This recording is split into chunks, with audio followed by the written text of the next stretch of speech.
जय हिंद दोस्तों। पंचायती राज व्यवस्था हम पढ़ रहे हैं। पंचायती राज व्यवस्था में 73वां संविधान संशोधन कंप्लीट हो चुका है। अब हमारा आगे होगा 74वां संविधान संशोधन। 74वें संविधान संशोधन में आप लोगों को क्या देखना है? नगर पालिका से संबंधित सारी बातें देखना है। ठीक है, कौन सा संविधान संशोधन? 74 नंबर का 74वां संविधान संशोधन।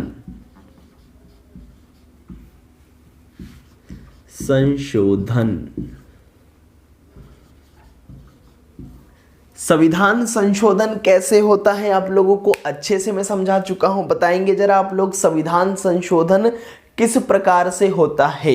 कितने लोगों ने वो वीडियो देख लिया है? कमेंट करके बताएंगे संविधान संशोधन कितने प्रकार से होता है। आप लोगों को मैंने समझाया था संविधान संशोधन पूछे तो 3 प्रकार: साधारण, विशेष बहुमत, विशेष प्लस आधे से अधिक राज्य। चलिए पिछला थोड़ा सा रिकॉल करते हैं, उसके बाद आगे बढ़ेंगे। भैया आप लोगों को रिवीजन करना बहुत ज्यादा जरूरी है। पंचायती राज व्यवस्था यदि अच्छे से समझना है तो पीछे का नहीं छोड़ना है। पीछे का आप लोग बिल्कुल पढ़ते जाएंगे तभी आप लोगों को याद रहेगा, है ना। रिवीजन सबसे ज्यादा, आप एक बार खाना खाना छोड़ दीजिए लेकिन रिवीजन को मत छोड़ना। रिवीजन करना आप लोगों के लिए बहुत ज़्यादा ज़रूरी है ना। तो रिवीजन आप लगातार करते रहिए। मैं भी आपको हर एक वीडियो में पिछला रिकॉल जरूर करवाऊंगा थोड़ा थोड़ा, ताकि आप लोगों को याद रहे, और याद तो मैं करवा के रहूंगा आप लोगों को। ठीक है, तो चलिए सबसे पहले तो आप लोग मुझे बताओ 73वां जो संविधान संशोधन है वो कब किया गया? 73वां संविधान संशोधन देश में लागू कब किया गया? कितने लोग बता सकते हैं 73वें संविधान संशोधन को भारत में लागू कब किया गया, पूरे देश में कब लागू किया गया? तो आप लोगों को ध्यान होगा 24 अप्रैल। कब? 24 अप्रैल को 1993। 24 अप्रैल 1993 को इसे देश में लागू किया गया था संविधान संशोधन जो 73वां था। ठीक है, इसीलिए 24 अप्रैल की डेट को हम क्या मनाते हैं? पंचायती राज दिवस। क्या मनाते हैं इसको? पंचायती राज दिवस के रूप में मनाया जाता है। कितने लोग मुझे बताएंगे पी के थुंगन समिति जो थी, ये पी के थुंगन समिति का गठन कब किया गया था? पी के थुंगन समिति का गठन बता दीजिए जरा। पी के थुंगन समिति का गठन किया था 1988 में। कब किया था? 1988 में। याद करो जरा, 1989 में इसी समिति की सिफारिश पर पहली बार संविधान संशोधन बिल लाया गया था। किसके लिए? 73वां संविधान संशोधन हुआ नहीं था, लेकिन पंचायती राज को क्या, स्थानीय पंचायती जो राज था, स्थानीय स्वशासन था, उसे संवैधानिक दर्जा दिलवाने के लिए पहला संविधान संशोधन बिल इस पी के थुंगन समिति की सिफारिश पर ही लाया था। कब? 1989 में। लेकिन राज्यसभा में बहुमत नहीं मिल पाया था और यह लागू नहीं हो पाया था। ठीक है, अब बताओ जरा मुझे एक और क्वेश्चन का आंसर। आप लोग बताएंगे पंचायत के जो चुनाव होते हैं, इस पंचायत के चुनाव को राज्य का निर्वाचन आयोग करवाता है। कौन? राज्य का निर्वाचन आयोग। राज्य निर्वाचन आयोग ये चुनाव करवाता है, और राज्य निर्वाचन आयोग में एक राज्य का निर्वाचन आयुक्त भी होता है। ये राज्य निर्वाचन आयोग चुनाव करवाता है। कौन से आर्टिकल के तहत ये पंचायत का चुनाव करवाता है? बताइए जरा। अरे 243 के मैंने आपको याद करवाया था ना, 243 के। अरे चुनाव कौन करवाएगा? चुनाव राज्य निर्वाचन आयोग करवाएगा। बताओ तो जरा, सारे के सारे आर्टिकल याद कर लिए क्या आपने? अगर आपने पिछला वीडियो देख लिया होगा तो फिर तो आपको पक्का सारे के सारे आर्टिकल याद हो गए होंगे। सबसे पहले बताएंगे आप लोग मुझे पंचायत का गठन कौन से आर्टिकल में? 243 बी में पंचायत का गठन, बी फॉर बिल्डिंग। आप लोगों से पूछ ले, सी में कंस्ट्रक्शन, संरचना। डी में क्या था? बताओ जरा। दबे लोग, आरक्षण की बात कही थी डी में। बताओ तो जरा आप, संघ राज्य क्षेत्रों में लागू होना कौन से आर्टिकल में बताया गया था? अरे एल फॉर लागू होना। एल फॉर क्या था? लागू होना। ये सारे आर्टिकल मैंने आपको याद करवा दिए थे। कौन मुझे बताएगा एक क्वेश्चन का आंसर? बताओ जरा। लॉर्ड रिपन ने लॉर्ड जो रिपन था, इसने भारत में स्थानीय स्वशासन को कब लागू किया था? भारत में स्थानीय स्वशासन को लागू 1882 में। कब किया था? 1882 में किया था। आप लोगों को जितने आंसर आते हैं ना, आप लोग कमेंट कर दिया करिए। हमेशा आप लोगों को जैसे ही मैं क्वेश्चन पूछूं, आप क्या करेंगे? वीडियो को रोकेंगे, कमेंट करेंगे, उससे आप लोगों को अच्छे से याद हो जाएगा, है ना। बताओ जरा आप लोग मुझे, भारत में सबसे पहले स्थानीय स्वशासन, भारत में सबसे पहले स्थानीय स्वशासन हमें कहां देखने को मिला? किसके शासनकाल में मिला है? बताओ तो जरा, किसके शासनकाल में मिला है? चोल। किसके समय में मिला है? इस चोल साम्राज्य के समय भारत में सबसे पहले स्थानीय स्वशासन देखने को मिलता है। तो ये सारी चीजें आप लोगों को बार बार पढ़ते जाना है। बार बार जब आप पढ़ते जाओगे ना, तो बिल्कुल आप लोगों को सारी की सारी चीजें याद हो जाएगी। एक बार मुझे सारी की सारी कमेटियों के नाम सुना दो तो आप लोग बताओ जरा, सारी कमेटियां कौन कौन सी बनी थी? इसका अरे संविधान संशोधन भी साफ कर दिया। इसके लिए लगातार प्रयास कर रहे थे ना 73वें और 74वें संविधान संशोधन के लिए। 74वां संविधान संशोधन अपना चल रहा है ना, 74वां संविधान संशोधन इसी के लिए लगातार प्रयास किए जा रहे हैं। इसके पहले 73वां हम आपको पढ़ा दिए। तो बताओ कौन कौन सी कमेटी बनी थी? या अरे सबसे पहले बलवंत राय मेहता समिति, उसके बाद कौन सी बनी थी? अशोक मेहता, 2 स्तरीय दी थी ना उसने। अशोक मेहता के बाद जीवीके राव समिति, उसके बाद कौन सी? एलएम सिंघवी समिति। एलएम सिंघवी के बाद कौन बनी थी? पीके थुंगन समिति। पीके थुंगन समिति के बाद वीएन गाडगिल समिति। तो ये सारी समितियां भी आप लोगों को ध्यान होना चाहिए। सारी समितियों के सन भी मैंने आप लोगों को अच्छे से याद करवा दिए थे। अच्छा, इस पंचायती राज व्यवस्था का मुख्य उद्देश्य बता दो। पंचायती राज व्यवस्था का मुख्य उद्देश्य क्या था? पंचायती राज व्यवस्था का मुख्य उद्देश्य क्या था भैया? अरे पंचायती राज व्यवस्था का मुख्य उद्देश्य विकेंद्रीकरण करना। क्या था इसका मुख्य उद्देश्य? विकेंद्रीकरण करना। चलिए आते हैं अब अपन अपने मुद्दे पर। विकेंद्रीकरण की यदि हम बात करें तो गांव वाले क्षेत्र में तो हमने विकेंद्रीकरण देख लिया। अब आपको तो गांव से थोड़ा बढ़ के शहरी क्षेत्र की ओर जो रूपांतरित हो रहे हैं ना, शहरी क्षेत्र में जो बदल रहे हैं, वहां वाले एरिया में भी तो आपको क्या करना होगा? विकेंद्रीकरण। जैसे आप लोग जहां से भी वीडियो देख रहे हैं, मान लीजिए आप किसी सिटी में हैं, वहां पर नगर पालिका लगती है, वहां पर कहीं नगर निगम लगता होगा, कहीं पर आपका नगर पंचायत लगती होगी ना। तो ऐसे जो क्षेत्र हैं जो शहरी क्षेत्र में बदल रहे हैं, उनका भी विकास करना है। वहां के भी जो स्थानीय लोग हैं, उन स्थानीय लोगों को भी क्या करना होगा? उन स्थानीय लोगों को भी दर्जा, अपना जो अधिकार देना होगा कि आप खुद यहाँ वाले क्षेत्र में क्या कर सके? विकास कर सके। और विकास कब कर पाएंगे? जब उनको कोई पद मिल जाएगा। जैसे आपके यहाँ नगर पालिका में होते होंगे नगर पालिका के अध्यक्ष, पार्षद वगैरह होते हैं। जब उन लोगों को पद दे दिया जाता है, जब उन लोगों को अधिकार दे दिया जाता है, तभी तो वो लोग विकास कर पाएंगे। यदि आप लोग बात करें जैसे उनको अधिकार नहीं देते तो क्या करती? राज्य सरकार वहां से कार्य करने आती, क्या इतना विकास नहीं हो पाता। बस यही मुद्दा चल रहा था। इसी के कारण ये 74वां संविधान संशोधन किया गया, ताकि जो स्थानीय स्वशासन है, जहां लोकल एरिया है, उस लोकल एरिया में क्या किया जा सके? ज्यादा से ज्यादा लोगों को अधिकार दिया जा सके। उन लोकल एरिया का ही ज्यादा से ज्यादा क्या किया जा सके? विकास किया जा सके। और वहां के प्रॉपर के लोग ही विकास करें। क्यों करें वहां के प्रॉपर के लोग विकास? क्योंकि वो लोग क्या है, उस क्षेत्र को अच्छे से जानते हैं, वहां के लोगों की जरूरत को जानते हैं, है ना। ये सारी चीजें उन लोगों को पता है कि यहाँ की जनता को किस चीज की डिमांड है, उसके अनुसार वो काम करेंगे। सड़क बनाना है, सड़क बनाना है तो भैया उन लोगों को पहले पता चलेगा ना कि हमारे यहाँ किस एरिया में सड़क बनाना है। जैसे आप लोगों को पता है तो साफ स्वच्छता का देखना है। आप लोग देखते होंगे ना, सुबह सुबह आपके घर के सामने गाड़ी जाती, गाड़ी वाला आया घर से कचरा निकाल। तो ये सारा कार्य कहाँ? स्थानीय सरकार जो होती है उसको करवाना होगा, तभी अच्छे तरीके से हो सकता है कार्य। तो इसी के लिए किया गया कौन सा है? ये 74वां संविधान संशोधन। अब आप लोगों को देखो एग्जाम में तो क्या पूछेगा? ये सारी चीजें पूछेगा नहीं, ये तो आपको समझने के लिए। लेकिन एग्जाम में तो सीधा सीधा पूछने वाला 74वां संविधान संशोधन भैया लोकसभा में कब पारित हुआ? ऐसे क्वेश्चन आपसे पूछेगा वो। लोकसभा में कब, तो मैंने आपको 73वें संविधान संशोधन के लिए क्या याद करवाया था, याद करो जरा।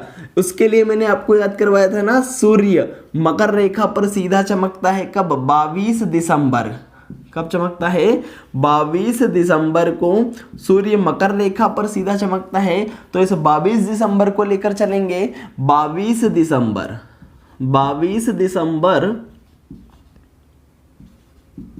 1992।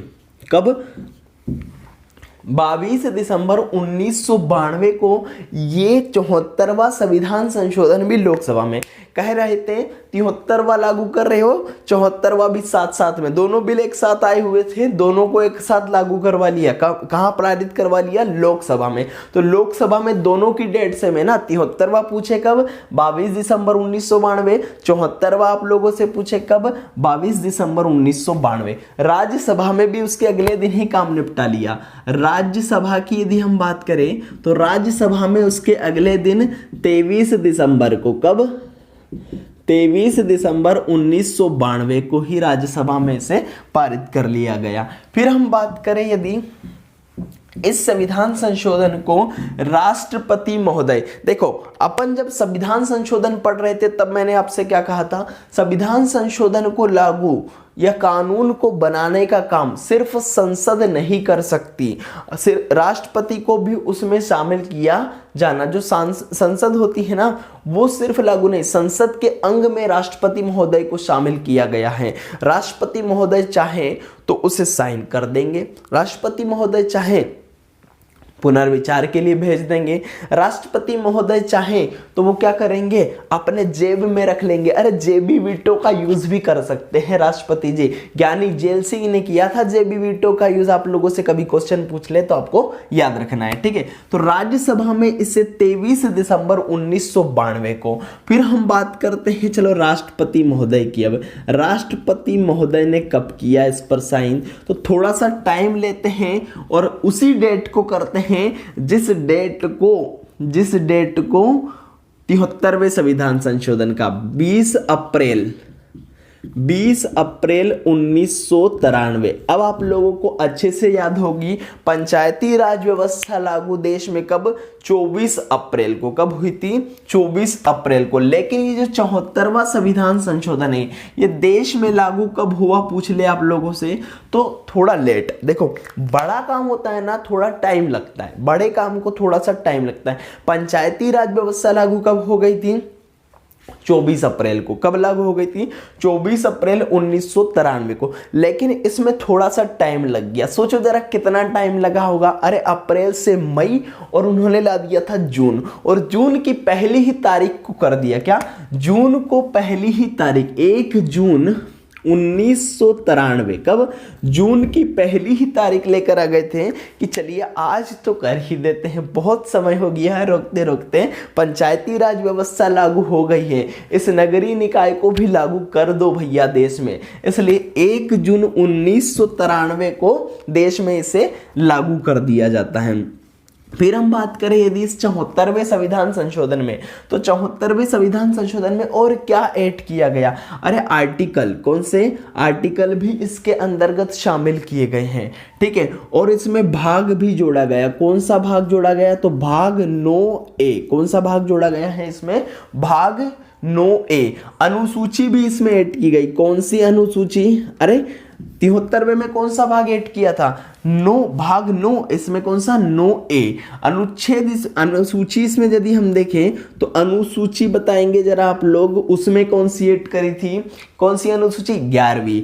तो इसमें कौन सी अनुसूची ऐड करी, इसमें 12वीं अनुसूची को ऐड किया गया है, ठीक है।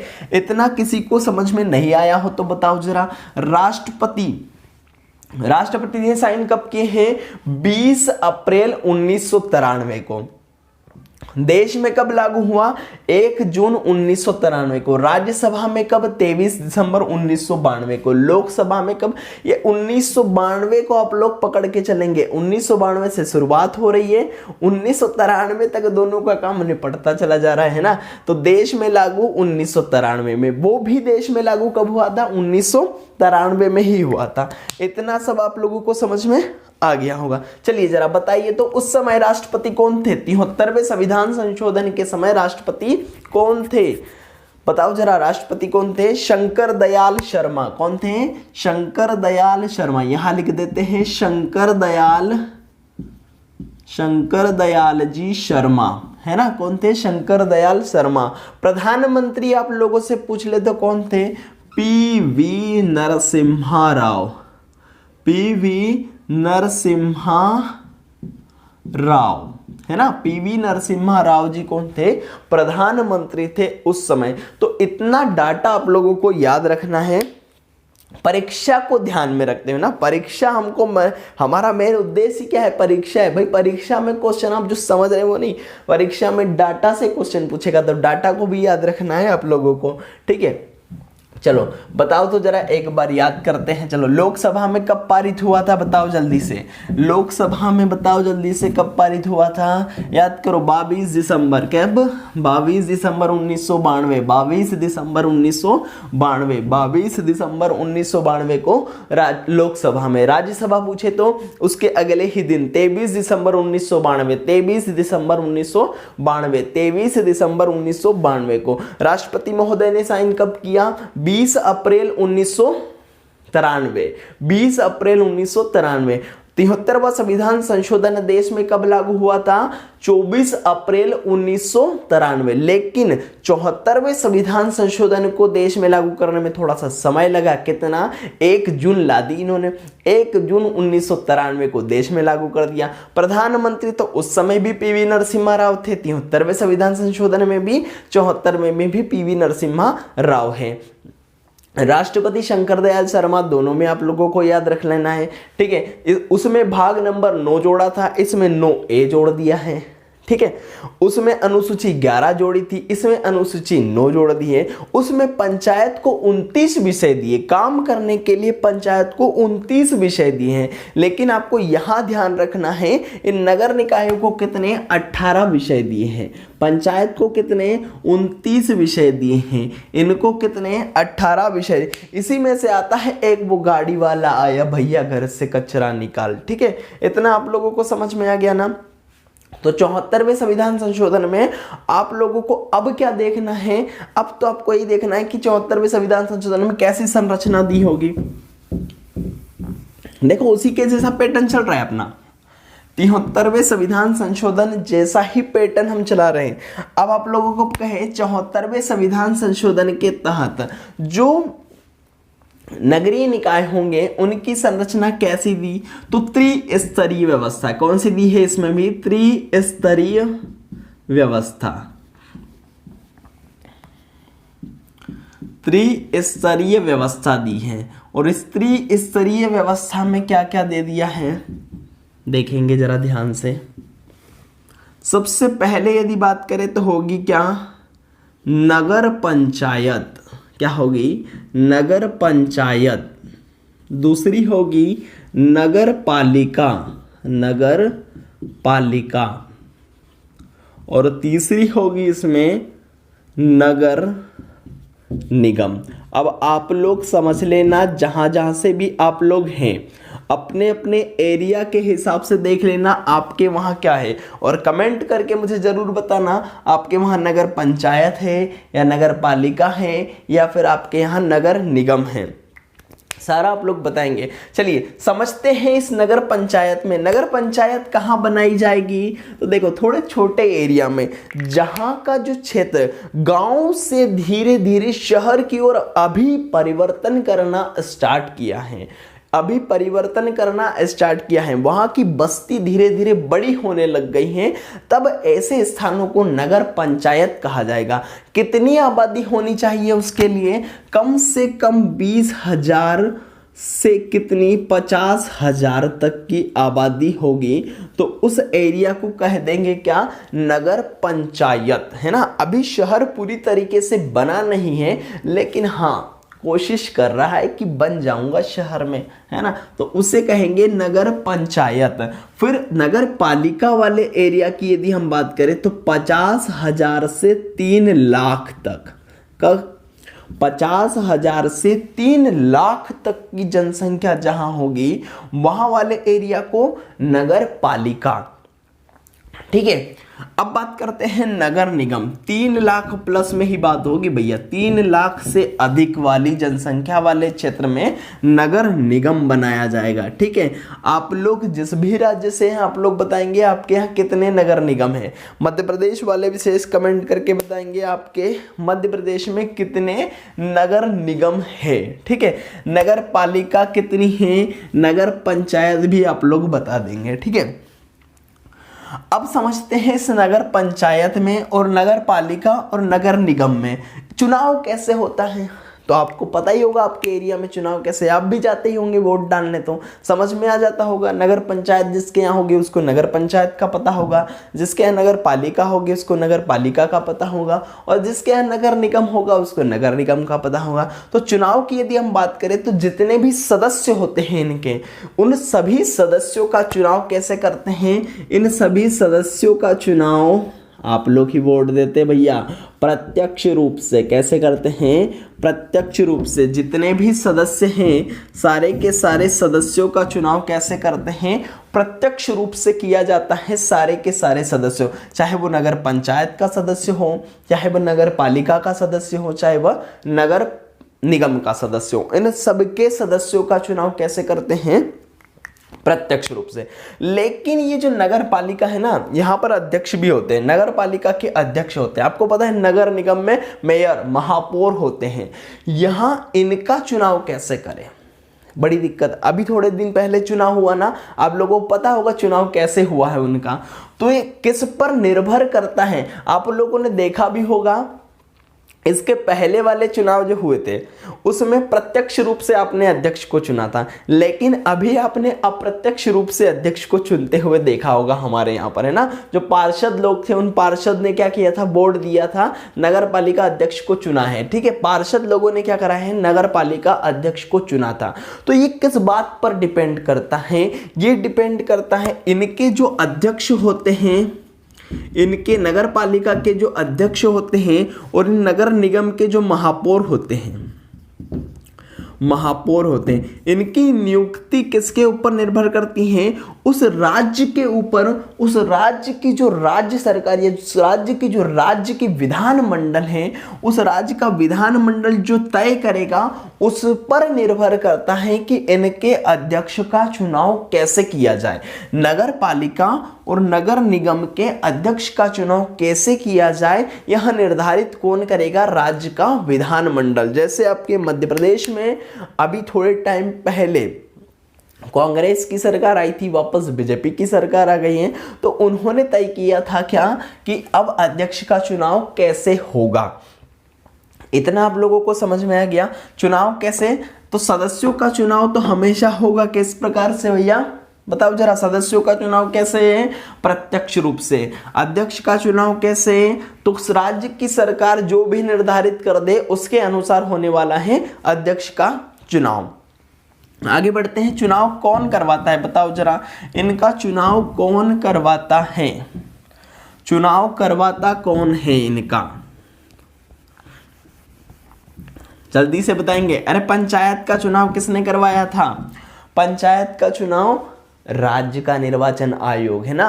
आप लोगों को पता है ना हमारे भारत के संविधान में 324 नंबर का जो आर्टिकल है, इस 324 नंबर वाले आर्टिकल में भारत का निर्वाचन आयोग है। कहाँ का है, भारत का निर्वाचन आयोग, इसका उल्लेख किया गया है। लेकिन भारत का जो निर्वाचन आयोग है वो स्थानीय जो सरकार होती है, स्थानीय जो स्वशासन होती है उसका चुनाव नहीं करवाता। उसका चुनाव कौन करवाता है, उसका चुनाव राज्य का चुनाव आयोग करवाता है। कौन करवाता है, राज्य का चुनाव आयोग। बताओ तो जरा मुझे पंचायत चुनाव राज्य का चुनाव आयोग करवाया था? कौन से आर्टिकल के तहत? अरे चुनाव कौन करवाएगा? 243 के, भूल मत जाना अब है ना। 243 के में किसका उल्लेख था? पंचायत चुनाव का। कौन करवाएगा? राज्य का चुनाव आयोग। लेकिन यहां पर नगर पालिका का चुनाव कौन करवाएगा? ये भी आप लोगों का राज्य का जो चुनाव आयोग है वही करवाएगा। इसके सारे के सारे आर्टिकल जो है ना वो हम अगले वीडियो में देखने वाले। आर्टिकल में आप लोगों को सारे एक साथ याद कराऊंगा। जैसे पिछले वाले 73वें संविधान संशोधन के करवाए थे ना, वैसे आप लोगों को आर्टिकल सारे के सारे एक साथ याद करवा देंगे, ठीक है। तो राज्य का चुनाव आयोग करवाएगा किसका? चाहे वो नगर पंचायत हुआ, चाहे वो नगर पालिका हुई, चाहे वो नगर निगम होता है। तो राज्य का चुनाव आयोग बनाएगा क्या? एक राज्य का निर्वाचन आयुक्त की नियुक्ति करेगा। क्या करेगा? निर्वाचन आयुक्त इसके पास होना चाहिए, निर्वाचन आयुक्त। और इस निर्वाचन आयुक्त की नियुक्ति कौन करता है भैया? बताओ तो जरा। निर्वाचन आयुक्त की नियुक्ति राज्य के चुनाव आयोग में एक मुख्य होता है कौन? निर्वाचन आयुक्त। इस निर्वाचन आयुक्त की नियुक्ति किसके द्वारा की जाती है? अरे राज्यपाल महोदय। कौन करते हैं? राज्यपाल महोदय के द्वारा। अच्छा, आप लोगों में से कितने लोग मुझे कमेंट करके बताएंगे राज्यपाल जो होता है, राज्यपाल भी अध्यादेश जारी करता है, राष्ट्रपति जो होता है, राष्ट्रपति भी अध्यादेश जारी करते हैं। दोनों ही क्या? अध्यादेश जारी करते हैं। आप लोग में से कितने लोग मुझे कमेंट करके बता सकते हैं राज्यपाल किस आर्टिकल के तहत अध्यादेश जारी करता है और राष्ट्रपति किस अध्यादेश के तहत किस आर्टिकल के तहत अध्यादेश जारी करता है? दोनों के आर्टिकल आप लोगों को कमेंट करके बताना है। देखते हैं कितने लोग आंसर कर पाते हैं। चलो आगे बढ़े। हाँ, हम देख रहे थे निर्वाचन आयोग। तो निर्वाचन आयोग में क्या? एक मुख्य निर्वाचन आयुक्त या फिर कहें राज्य का निर्वाचन आयुक्त, इसकी नियुक्ति की जाती है। कौन करता है नियुक्ति? राज्यपाल करता है। कौन करता है? राज्यपाल करता है। देखो, जो निर्वाचन नामावली तैयार करना है, वो निर्वाचन नामावली तैयार करने का काम किसका होगा? निर्वाचन नामावली तैयार की जाएगी किसके द्वारा? इस राज्य के चुनाव आयोग के द्वारा ही निर्वाचन नामावली को तैयार किया जाएगा। ये राज्य का निर्वाचन जो आयुक्त है, ये कितने समय तक कार्य करेगा? राज्य का निर्वाचन आयुक्त कितने समय तक कार्य करेगा? इस बात का निर्धारण कौन करेगा? अरे जो नियुक्त कर रहा है वही निर्धारण करेगा। कौन नियुक्त कर रहा है? राज्यपाल नियुक्त कर रहा है। तो राज्यपाल के हिसाब से इसकी कार्य अवधि होने वाली है, ठीक है, निर्वाचन आयुक्त की। अगली बात आप लोगों को समझना है, क्या पता? राज्य का जो निर्वाचन आयोग है, इस राज्य के निर्वाचन आयोग में आप लोगों से पूछ ले, निर्वाचन नामावली तो तैयार कर रहा है, निर्वाचन नामावली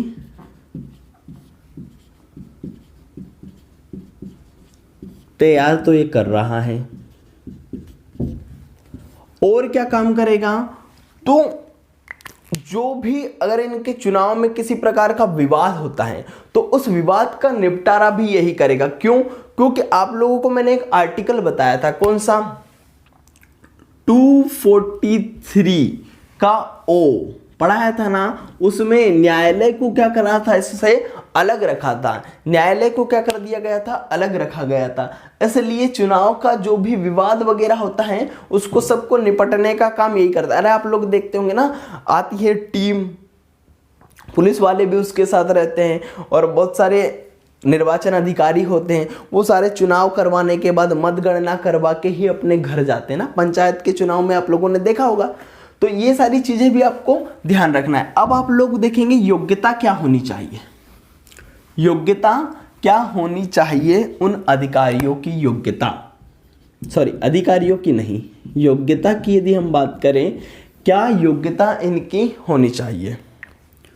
तो योग्यता को यदि हम देखें तो देखो क्या होना चाहिए? 21 वर्ष की आयु, कितनी? 21 वर्ष की आयु पूर्ण कर लेना। जिसको भी चुनाव लड़ना है उसको 21 वर्ष की आयु पूरी कर लेना चाहिए। दूसरी बात उसको क्या ध्यान रखना है, राज्य सरकार जो भी विधि बनाती है उस विधि का वे व्यक्ति पालन करना जरूरी है। ठीक है, उस व्यक्ति को उस विधि का पालन करना जरूरी होता है, जो भी नियम राज्य सरकार ने बनाए हैं आप लोगों को चुनाव लड़ने के लिए।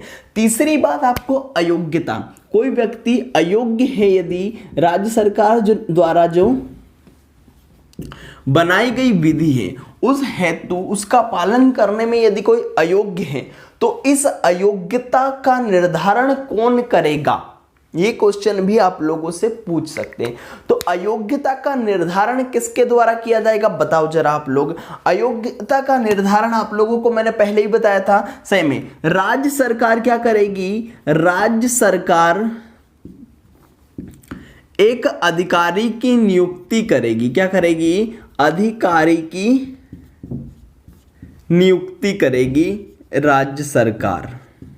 ठीक है, राज्य सरकार क्या करने वाली है, एक अधिकारी की नियुक्ति करने वाली है। किसके लिए, कि अयोग्य व्यक्ति कैसे हैं। आरक्षण की बात करें, आरक्षण भी देना जरूरी है। तो आरक्षण आप लोगों को पता है इस चुनाव में कितना, महिलाओं को आरक्षण। आरक्षण की यदि हम बात करें, बताओ तो जरा पंचायती राज व्यवस्था में आरक्षण कौन से आर्टिकल में था, 243 के डी में आप लोगों को पढ़ाया था ना, दबे लोग। ठीक है, लेकिन यहां पर आर्टिकल आपका चेंज हो जाएगा। अभी सारे आर्टिकल आपको बताएंगे एक साथ।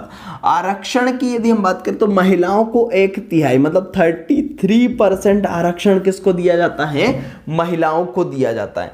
SC ST जो वर्ग हैं, इस SC ST वर्ग को भी आरक्षण दिया जाता है। कैसे, जनसंख्या के अनुपात में, वहां की जनसंख्या देखी जाएगी, जिस अनुपात में वहां की जनसंख्या है उस हिसाब से SC ST वर्ग को भी आरक्षण दिया जाता है। OBC आरक्षण की यदि हम बात करें तो OBC को भी आरक्षण दिया जाता है ना, OBC वर्ग को भी आरक्षण दिया जा सकता है यदि उस राज्य की जो विधानमंडल है वह ऐसा निर्धारित कर ले। तो राज्य की विधानमंडल को निर्धारित करना आवश्यक है कि क्या OBC को भी यहां आरक्षण देना चाहिए। यदि राज्य की विधानमंडल पाती कि हाँ OBC को भी आरक्षण देना है तो वो लोग आरक्षण दे सकते हैं OBC को भी। इतनी बात आप लोगों को समझ में आ गई। फिर आप लोगों को पता होना चाहिए एक वित्त आयोग भी होता है। पैसे का मामला तो पहले भैया, वित्त आयोग भी होता है। इस वित्त आयोग का तो आप लोग अभी आर्टिकल याद रख लीजिए, 243 के वाई में, हाँ खतरनाक, वाई में वित्त आयोग की चर्चा की गई। वहां किसमें की थी, I फॉर इनकम, है ना, बड़ा आसानी से याद करवा दिया था मैंने। I फॉर आपको याद होगा इनकम, 243I में। यहां पर बात की है 243 के वाई में वित्त आयोग की भी चर्चा की गई है।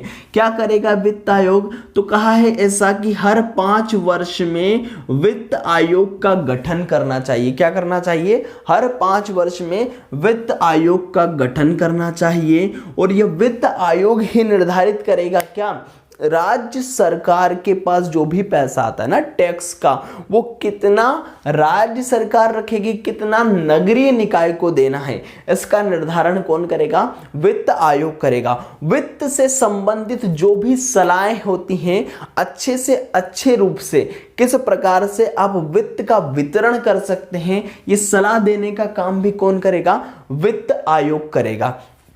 इस वित्त आयोग का गठन कितने साल में करना चाहिए, 5 वर्ष में करना चाहिए। वित्त आयोग अपनी रिपोर्ट किसके समक्ष प्रस्तुत करेगा, तो ये करेगा राज्यपाल महोदय के समक्ष। किसके समक्ष, राज्यपाल महोदय के समक्ष करेगा वित्त आयोग अपनी रिपोर्ट को प्रस्तुत। अच्छा बताओ जरा, राज्य के वित्त आयोग की हमने बात कर ली, देश का जो वित्त आयोग, संविधान में वित्त आयोग की चर्चा कौन से आर्टिकल में, तो 280 में। ठीक है, आप लोगों को पता होना, जब भी टैक्स लगता है ना, टैक्स, चलो बताते हैं आप लोगों को। टैक्स लगता है। भारत के संविधान के अनुच्छेद 265 में ऐसा कहा गया है, इसको याद रख लेना आर्टिकल को। आर्टिकल जो 265 है, इस आर्टिकल 265 में ऐसा कहा गया है कि जब तक जिन क्षेत्र में जो भी टैक्स संसद द्वारा पारित नहीं किए जा सकते हैं या संसद जब तक नहीं कह देती तब तक आप उस टैक्स को नहीं लगा सकते हैं। मतलब कोई भी टैक्स लगाना है तो आपको पूरा संसद की अनुमति से ही लगाना पड़ेगा टैक्स। ऐसा कौन सा आर्टिकल कहता है? 265। जितना भी टैक्स लगता है ना, टैक्स वो सारा कहाँ जाता है बताओ जरा? टैक्स का पैसा सारा के सारा सबसे पहले आरबीआई के पास जाता है। आरबीआई का अपना एक अकाउंट होता है, आरबीआई के अकाउंट में जाता है टैक्स का पैसा। उसके बाद आप लोगों को पता है इसे आरबीआई से पैसा कौन निकाल सकता है? तो वो सिर्फ और सिर्फ संसद। किसका?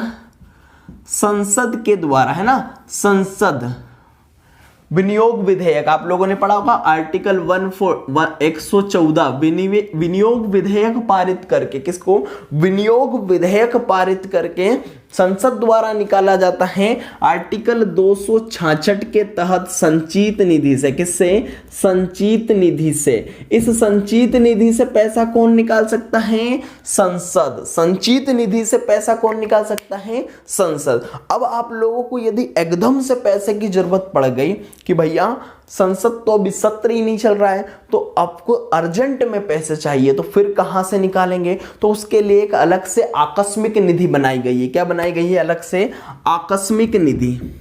आकस्मिक निधि देखो नाम से स्पष्ट हो रहा, आकस्मिक निधि। आकस्मिक आपको जरूरत पड़ गई तो आकस्मिक निधि बना रखिए। इस आकस्मिक निधि का उल्लेख किया है 267 में। इस संचित निधि का उल्लेख किया है 266 में, है ना। तो आकस्मिक निधि 267, संचित निधि किस में है? 266 में है। तो आकस्मिक निधि से पैसा कौन निकाल देगा? सीधा सीधा राष्ट्रपति महोदय के द्वारा ही आकस्मिक निधि से पैसा निकाल दिया जाता है। तो संचित निधि पूछे 266, आकस्मिक निधि पूछे 267, ठीक है। 267 आप लोगों को याद रखना है। वित्त आयोग को पूछे कौन से आर्टिकल में है? 280 में। वित्त आयोग का गठन 280, अभी कौन सा? 15वां है ना, अभी 15वें नंबर का आगे बढ़ाएंगे आप लोगों को, 15वां वित्त आयोग, ठीक है, एन के सिंह। तो ये सारी चीजें आप लोगों को ध्यान में रखना है। 74वां संविधान संशोधन लगभग अपना कंप्लीट होता है। उसके बाद इसमें कुछ और भी जो आपको आर्टिकल याद करवाने, आर्टिकल सारे के सारे हम एक ही वीडियो में याद कर लेंगे, ठीक है। आप लोगों को अच्छे से रिवाइज करते रहना है, कंटिन्यू आप लोगों को पढ़ते रहना। पंचायती राज व्यवस्था आपका टॉपिक पूरा कंप्लीट इस चैनल पे होने वाला है। आप लोगों के लिए पंचायती राज व्यवस्था की पूरी प्लेलिस्ट बना दी गई है। आप लोगों को पहले वीडियो से देखना है, पहले वीडियो से देखते चले, साथ में नोट्स भी बनाते जाए। जिस प्रकार से मैं आपको समझा रहा हूं वैसा आप लोग लिखते चलें, ताकि आप लोगों को बार बार वीडियो देखने की जरूरत नहीं पड़ेगी। आप लोगों को फिर बस अपने नोट्स पढ़ना है और सीधे एग्जाम देने जाना है। वहां आपसे बिल्कुल क्वेश्चन बनेंगे। मैं आप लोगों से बार बार क्वेश्चन पूछता हूं ना, आप लोग उसे बार बार लिखते रहना। क्यों लिखेंगे बार बार? अरे बार बार लिखोगे, बार बार सुनोगे, बार बार पढ़ोगे तो आप लोगों को ही याद होगा। इसीलिए मेरा उद्देश्य यही है आप लोगों को याद करवाना, ठीक है। रख हौसला, वो मंजर भी आएगा, प्यासे के पास चलकर समंदर भी आएगा। थक कर ना बैठ ए मंजिल के मुसाफिर, मंजिल भी मिलेगी और मिलने का मजा भी आएगा। तो आपको अच्छे से मेहनत करते जाना है बस, बाकी मैं हूं ही आप लोगों को लगातार। अब देखो अपना 74वां संविधान संशोधन खत्म होगा ना, आपका टेस्ट नंबर 2 भी आने वाला है। एक टेस्ट हम दे चुके हैं पहले पंचायती राज व्यवस्था का, अब पंचायती राज व्यवस्था का आपका टेस्ट नंबर 2 आने वाला है। तो आप लोग पूरा रिवीजन करके रखना है ना। पिछला वाला क्वेश्चन भी हम देंगे और अभी जो पढ़ा दिया है 73वां और 74वां संविधान संशोधन, उससे रिलेटेड क्वेश्चन भी हम आपको देने वाले हैं। तो आप लोगों को अच्छे से पढ़ के रखना है सारे के सारे वीडियो। तो चलते हैं भैया, अगला अपन देखेंगे सारा कब? 74वें संविधान संशोधन के सारे आर्टिकल अगले वीडियो में। ठीक, धन्यवाद।